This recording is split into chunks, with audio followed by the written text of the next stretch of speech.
Her father's face twisted slightly. Was he angry, or was he laughing, or perhaps sad? It was a nuanced expression that was hard to make out.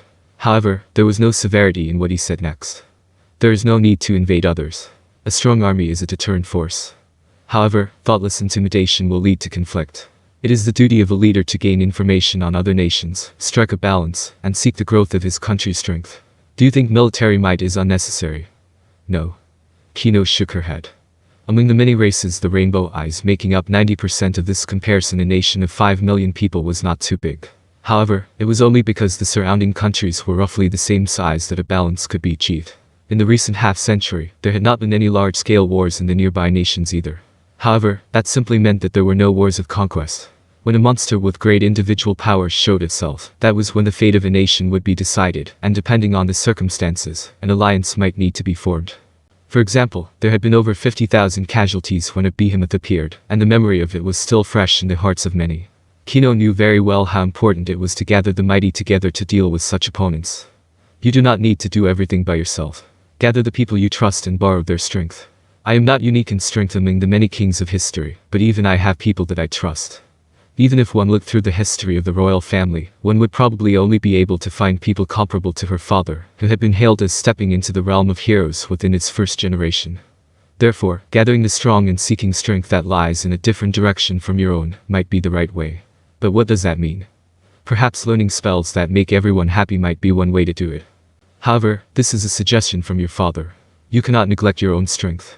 People feel at ease under the protection of the strong. Being a member of the royal family is a form of strength that draws the masses to you. Naturally, such strength implies possessing charm, wealth, and authority. But if you take it to an extreme, then the king's personal power is the most easily understood strength of all, and it can better ensure your safety. After all, charm, wealth, and authority can sometimes fail to ensure everyone's safety. Yes, Father Keno replied. Good, the king replied as he picked up his fork again. In other words, it meant that he was going to continue eating.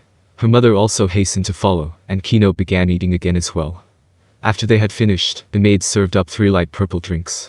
This was purple tea with a hint of milk added to it. It was accompanied by lightly sugared biscuits. The 3 of them looked at their rings and then helped themselves.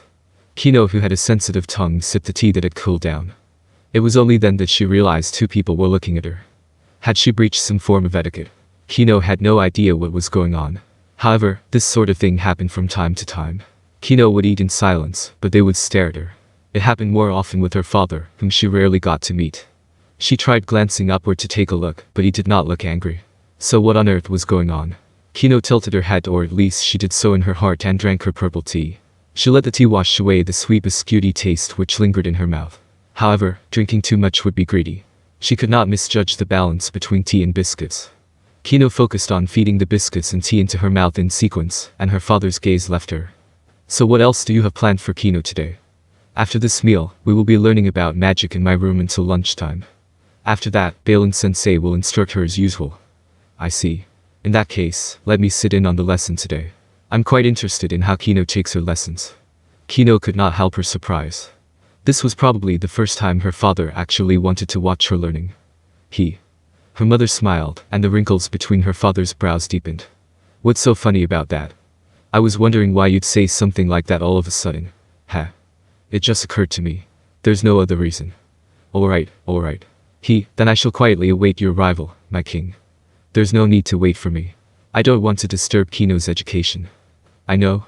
However, I still think that it's best to select a suitor for Keno first. It's somewhat late for a princess, even for a noble heiress. I remember I was 8 back then. No, you were 9. Oh, is that so? I can't believe you still remember. Her mother smiled, while her father frowned. Ahem. I know what you're trying to say. However, Keno is the only child of our bloodline. We cannot be sloppy about this. Should we not wait longer? If we do not start thinking about this early on, all the good candidates will have found spouses by then. Our child will then become a leftover woman that nobody's willing to buy. Don't talk about buying and leftovers. Being a few years younger shouldn't be a problem, no? I will carefully consider that matter. Understand. That's all for this topic. Yes. You need to work hard on this, she heard her mother whisper. Her father wrinkled his brow, looked around at the maids, and then reached for the desserts. After dessert was over, Keno returned to her own room, where she took various textbooks before heading over to her mother's room. She knocked on the door of her mother's room, and the person who answered was her mother's personal maid, who was both the assistant head maid and the number 2 maid in the castle. She entered the room and began her lesson with her mother. Regardless of which tradition of magic one was studying, the important thing when one was starting out was to get a feel for it. Most of the people who had learned to use magic had done so through the feeling of making contact with the world. Anyone without that experience would be unable to cast spells. However, there were no teachers who could teach this part to their students in sufficient detail, and so many people stumbled here. However, Keno had already crossed that hurdle. Therefore, she was learning about what she would need to know for future professions. Keno's mother was a wizard, and so she focused on improving her arcane magic casting ability, while Keno had talent as a sorcerer, so the lessons she received were focused on improving her sorceress ability. Compared to wizards, sorcerers relied much more on feeling. Therefore, Keno's training focused on closing her eyes and using her heart to sense the waves her mother emanated when casting spells. She did not know how much time had passed since the lesson had started. Suddenly, Keno felt something. It was difficult to describe that sensation in words. However, it was more powerful than her mother, like a great wave, something that defied description. This was a sensation she had never experienced before, and Keno could not help opening her eyes. She saw her mother, who was surprised by her daughter suddenly opening her eyes. And at that moment, pain stabbed into Keno. It was an agony she had never experienced before, which made no sense to her. Keno collapsed to the ground amidst the pain, as though something had been ripped out of her. It hurt so much that she could not speak. Keno could not believe anything could hurt this much in the world. She wept tears of pain. In her tear-dimmed vision, she could see the 2 maids collapsed on the ground as well, their faces distorted from pain and agony. Beside her, her mother was going through the same thing as well. Her mother's face was twisted in agony, and her forehead was slick with sweat. But even so, reinforce armor. Her mother cast a spell on Keno. However, it did nothing for the pain she was feeling. It did not decrease in the slightest. Her mother should have noticed that from the expression on Keno's face. Anti-evil protection. Keno grit her teeth against the pain and tried not to moan, and as she did she felt her mother cast a spell on her again. However, it did nothing for the agony racking her. Spee, Rit, or Flesh.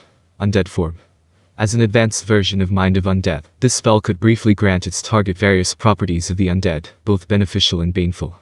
This spell now took effect on Keno, but even so, it did not help with her pain. Ew. Just this girl. Her mother bit her lip. Bright red blood immediately spurted out and grabbed Keno's arm. Surely Keno would have moaned from the pain since her mother had used too much force. But the full body agonies she was experiencing were too strong, and Keno did not feel the pain in her arm at all. Her mother walked as though she were dragging Keno. No, she was dragging Keno over to the door. No, it would be wrong to say that she was walking. Her mother was on all fours, desperately crawling forward. Uwaya. She heard a howl of pain. The source of this deep sound that she had never heard before was Nastasha. It was completely different from her usual subdued and elegant voice. Nastasha was rolling on the ground and had reached the door. Ooh. She roared in a thick hoarse tone, then stood up to lean against the door, grabbing the handle, and pushing it open slightly. However, after just that much, Nastasha whimpered quietly and collapsed. She did not move after that, as though she had passed out from the pain, or as though she were dead. Her mother advanced toward the tiny gap that Nastasha had sacrificed herself to make.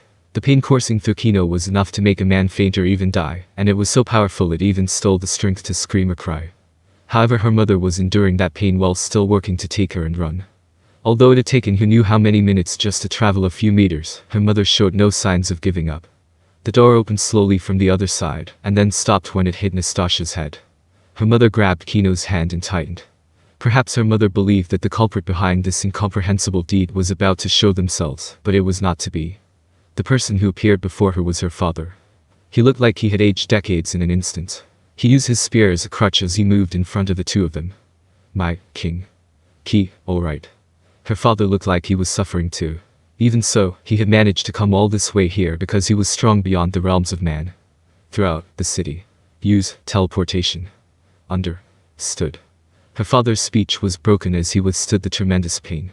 But Keno's mother seemed to have fully understood her father's meaning. The desperation on her mother's face turned to terror. It was not just because of the pain afflicting her. Higher tier spells demanded greater focus. Naturally, a spellcaster who could cast said high-level spells would typically have developed similarly potent powers of concentration. It would not be a problem under normal circumstances. But there were times where they would need to focus even during special circumstances like this. Perhaps it was because of the pain or because she needed to focus herself for a spell, but more sweat beaded on her mother's forehead. And then, The spell did not go off. Ooh, not failure. This is interference. What? In Keno's blurred vision, she saw her father's face shift into puzzlement as he forgot his pain. After that, the two of them moved over Keno, as though they were trying to squash her flat. It was heavy. But Keno understood the feelings of the couple. Keno could feel how strongly they loved her, and the tears flowing from her eyes were not because of pain. But the agony did not change. It seemed to ignore their love, tormenting Keno with the same suffering it had from before. It hurt so much that she lost her sense of time. She could not even feel the weight of their bodies on her. She had lost all sensation in her body. All that remained was the ever-intensifying pain. She should have died. Why? Why would? What? Who? Would do such a terrible thing? Questions kept bubbling up in her mind, but like bubbles they burst. At the same time, her consciousness also just at that moment, Keno suddenly sensed herself making contact with something huge. It felt a lot like the moment when she cast a spell, but it was not the same. That sensation was also impossible to describe in words. However, Keno could feel her father, her mother, Nastasia, and all the people working at the castle. That was all. And with that, Keno passed out. By the time she came to, she did not know how much time had passed. The pain from before had vanished, as though it had all been a lie. It even made her wonder if she had been dreaming. Keno suddenly wondered about her parents. She shifted her vision and instantly spotted them. Her mother and father were there. Both of them were standing in the room. Ma. Keno only managed to utter half of the word. The other half stuck in her throat and refused to be said. That was because she saw the strangeness of her father, her mother, and the two maids. But the terror welling up in her was promptly extinguished. Keno bit back the deeply unpleasant shift in her mood, and looked at the faces of the four of them. It was not dementia. The four of them were wobbling as they moved, as though they had lost their senses.